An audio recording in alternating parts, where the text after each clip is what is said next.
Today's tip is all about how you can perform tasks that involve what I call light forward bending without making your back sore at the end of the day. So to be clear, light forward bending is the type of bending you do when you're brushing your teeth or washing your face or maybe even washing dishes at the sink. You can probably think of 100 different tasks that require that type of forward bending. And I find that there are a couple of things that most of us don't do well when we're performing these tasks. So let's go through them one by one and see if we can improve your mechanics with light forward bending.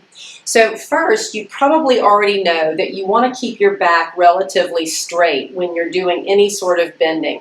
Most of us know by now that rounding the back doesn't serve us at all. So you're probably already kind of hinging at the hips and keeping your back straight. But one thing most of us don't realize is that standing with our feet parallel, as if our toes are against an imaginary line, actually puts a lot of stress into our low back muscles and our spinal ligaments, which is why we get so sore from this type of bending.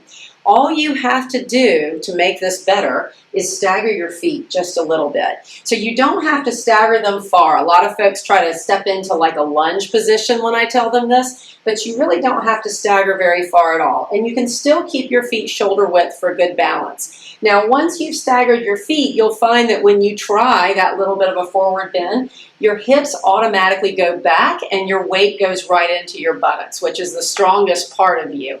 So ideally, you're putting your weight in your hips and it comes out of your lower back and your spinal ligaments, and you can resume whatever task you need to resume without hurting your back. Now, the other question I get often is, well, what if one leg gets tired? What if that hip that I'm sitting into starts to get tired? Easy, just switch up lead legs. And I would argue you should switch up lead legs anyway, just so that you don't get too comfortable with one leg forward and the other leg back every single time. Equal opportunity for both legs, right? I hope you enjoyed this tip. If you did, please go ahead and hit that like and that subscribe button, and also share this with a friend. And we'll see you next time. And until then, stay healthy and be well.